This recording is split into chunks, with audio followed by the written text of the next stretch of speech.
আজ কুলেখাড়া পাতা দিয়ে মাছের ঝোল করব পেঁপে আলু দিয়ে। প্রথমে তেলটাকে আমি কড়াতে দিয়ে দিলাম। কড়াতে দিয়ে তারপরে গরম হয়ে গেলে তারপরে মাছটা ছাড়লাম। মাছটা একটু লাল লাল করে ভাজতে হবে। ভালো করে আমি সাজিয়ে দিচ্ছি মাছগুলো।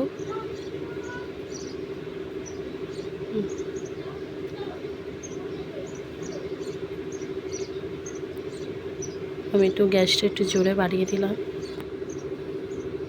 তারপরে একটু উল্টে পাল্টে দিলাম মাছগুলো।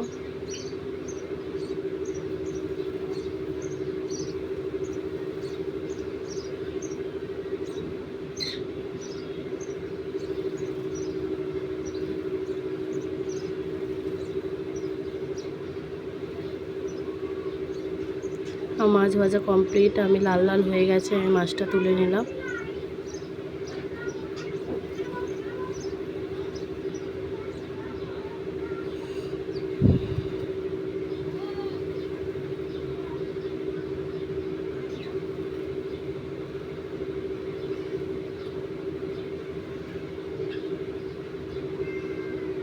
মাছটা তোলা হয়ে গেলে আলু দিলাম।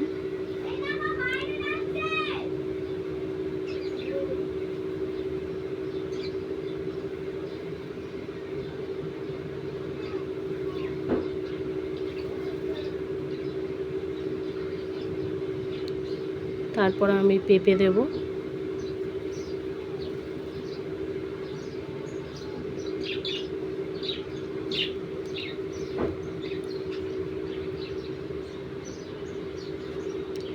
পেঁপেটা দেওয়ার পরে আমি একটু নাড়িয়ে ছাড়িয়ে নেবো সব একসাথে,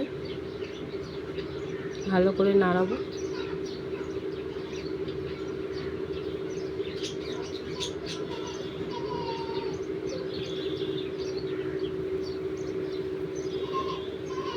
হয়ে গেছে আমার ভাজা হয়ে গেছে। আমি পেঁপে আলুটাও লাল লাল করে ভেজে আমি তুলে নিলাম।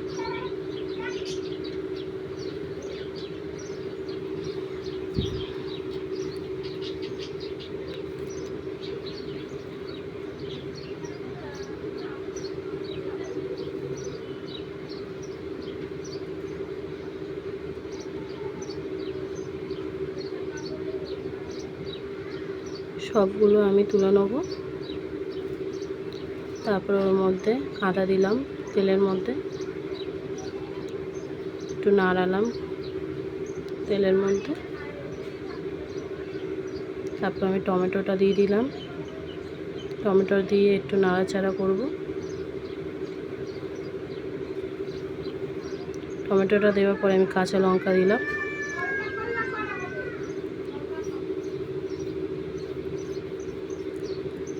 ভালো করে সব একসাথে মিক্স করে নিলাম। তারপরে আমি জিরের গুঁড়ো দেব।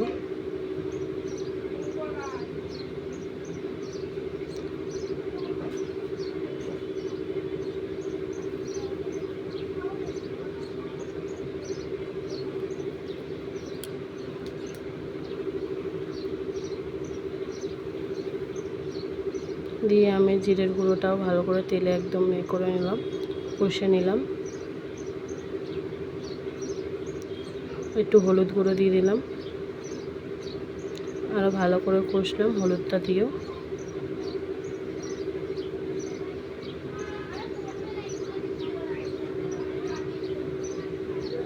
তারপরে আমি এবার নুন দেবো, আন্দাজ মতন নুন দেবো।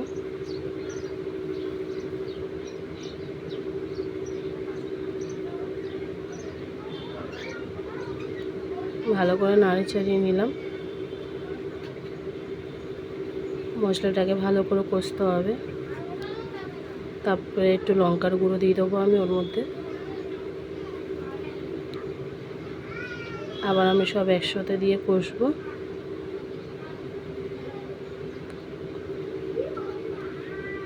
ভালো করে কষবো যাতে টমেটোটা একটু নরম হয়ে যায়।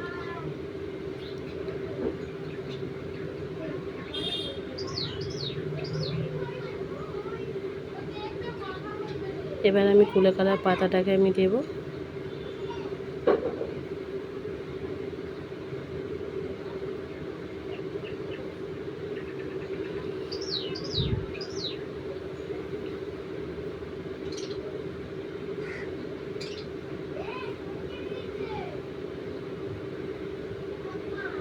ভালো করে নাড়াচাড়া করবো। কুলেখাড়ার পাতাটা দিয়েও ভালো করে মশলার সাথে মিশিয়ে নেব।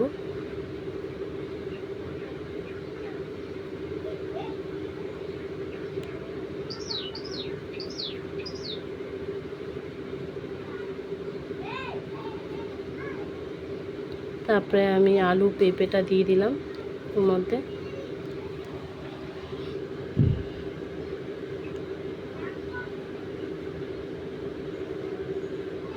আমরা গরমের মধ্যে এই রেসিপিটা আপনারা ঘরে করে খাবেন, আপনাদের খুব ভালো। কুলেখাড়া পাতা দিয়ে পেঁপে আলু দিয়ে পাতলা ঝোল মাছের, কাতলা মাছের ঝোল। আমি সব পেঁপে আলুগুলো সব মশলার মধ্যে দিয়ে দেবো, দিয়ে ওইটাকে ভালো করে কষবো। এই যে আমি সব দিয়ে দিলাম মশলার মধ্যে।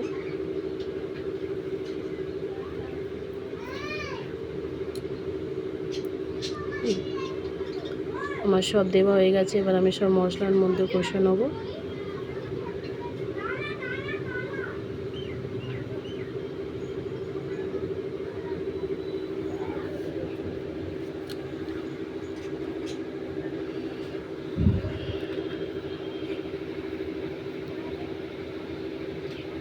ভালো করে মশলার মধ্যে একদম মিক্স করে নেবো সব কিছু।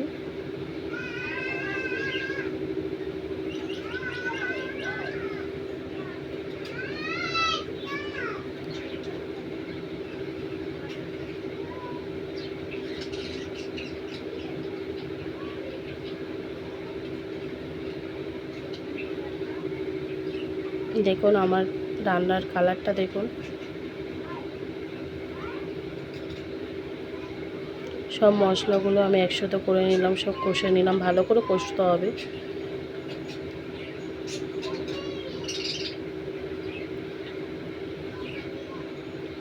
আমার কষানো কমপ্লিট হয়ে গেছে, এবার আমি জল দিয়ে দিলাম।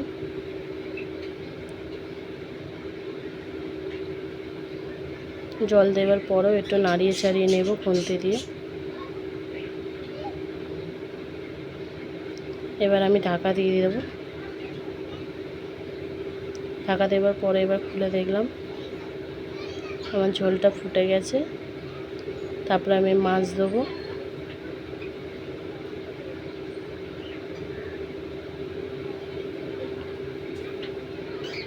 একটা একটা করে মাছ আমি এই ঝোলের মধ্যে এবার দেব।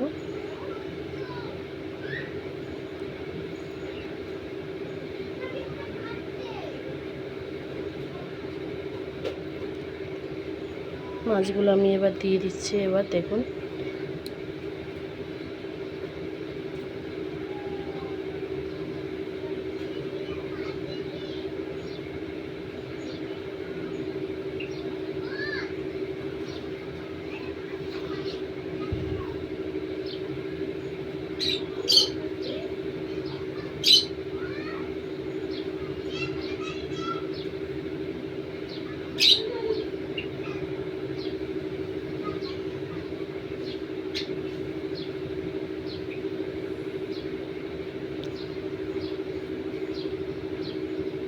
সব মাছগুলো আমি দিয়ে দিলাম।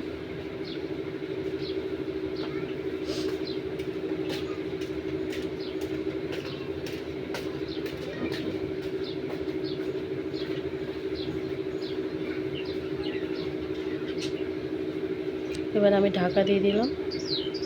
আবার কিছুক্ষণ পরে খুলে দেখলাম, দেখি আমার পেঁপে আলুটা খুব সিদ্ধ হয়ে গেছে নাকি। সিদ্ধ হয়ে গেলে আমি এবার গামলিতে ঢেলে নেব। আপনাদের যদি এই রেসিপিটা আপনাদের যদি ভালো লাগে তাহলে আমাকে লাইক কমেন্ট শেয়ার অবশ্যই করবেন।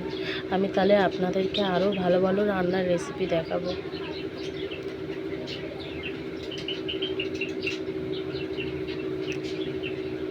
Tata, by.